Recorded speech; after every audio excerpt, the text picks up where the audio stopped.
The night smelled of rain and cedar. Outside the cabin, the forest whispered under a restless wind. But inside was music, the kind that makes the air tremble. Her fingers moved over the keys as though they knew secrets she would never speak. Each note shimmered in the firelight, scattering gold across the cracked wooden floorboards. He stood in the doorway, drenched from the storm. Breath caught somewhere between the rhythm and his ribs. He hadn't meant to come back. He'd promised himself distance. But the moment he heard the piano, distance stopped existing. Every chord she played tugged him forward until the door creaked open of its own accord. She didn't turn. Maybe she didn't need to.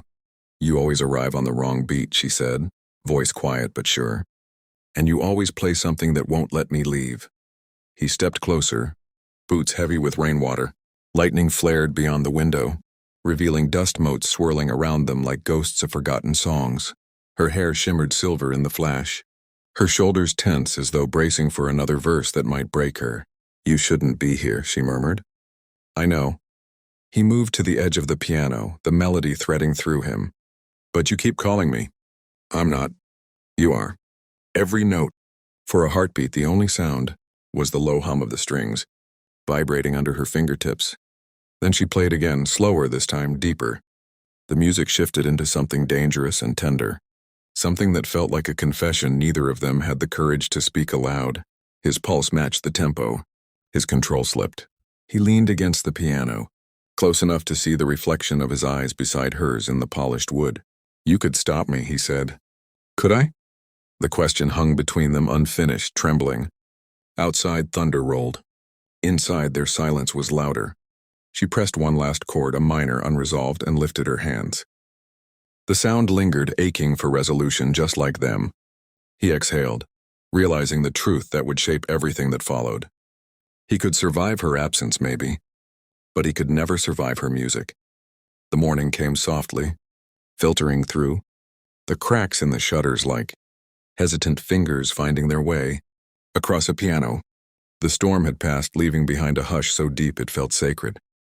He woke on the old sofa, the scent of ash and lilac mingling in the air, the ghost of last night's melody still pulsing in his chest. She was already at the piano. No greeting, no glance, only that same quiet persistence. Each key pressed as if it were a heartbeat she was trying to steady. The sound filled the room, clean and fragile, and he realized the silence between them had become another kind of song. He rose, every movement deliberate, unwilling to break the fragile rhythm she'd built. "You didn't sleep," he said. Her reply came in the form of a single note, sharp, deliberate. "I tried." He moved closer. "And failed?" "Kept hearing that minor chord," she whispered, "the one we never resolved." The words caught him off guard. He could feel them settle in his throat like an unspoken truth. "Music doesn't always end clean," he said. "Neither do people." Their eyes met for the first time that morning. It felt like standing too close to a flame, beautiful, but impossible to endure for long. He wanted to reach out, to trace the tired curve of her shoulders, to ask if she had dreamed of him. Instead, he said, "Play it again."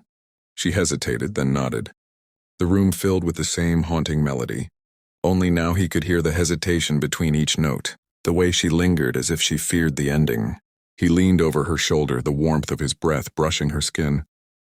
"This time," he murmured, "don't stop before the resolution." Her fingers trembled, but she played on. And when the final chord came, a rich, aching harmony that seemed to settle the air itself, she didn't lift her hands right away. The sound faded, but neither of them moved. "That's what you wanted," she said finally. "No," he replied. "That's what you wanted." Outside, the forest was alive again, raindrops dripping from leaves, birds testing the edges of morning. Inside, something fragile had shifted between them. She closed the piano lid gently as though sealing away a secret. "You should go before it starts raining again." "I could wait it out." "You'd wait forever if the rain kept falling." He almost smiled. "Would that be so bad?" Her expression softened for the briefest second, a flash of longing that disappeared as quickly as it came. "For you, yes." He stepped back. The distance between them was small, but it felt like an entire symphony's rest, a pause that might last forever or end in a single reckless note. When he finally opened the door, sunlight poured in, catching the edge of her hair in gold. She turned away, pretending to rearrange a sheet of music.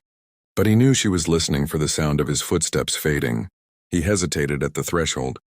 "Every time you play," he said quietly, "I lose another piece of myself, then stop listening. I can't." The door closed softly behind him. Weeks slipped away like the soft decay of a forgotten melody. The cabin grew quieter without him. Dust gathered on the piano keys like snow. No one would ever brush away. She stopped playing for a while.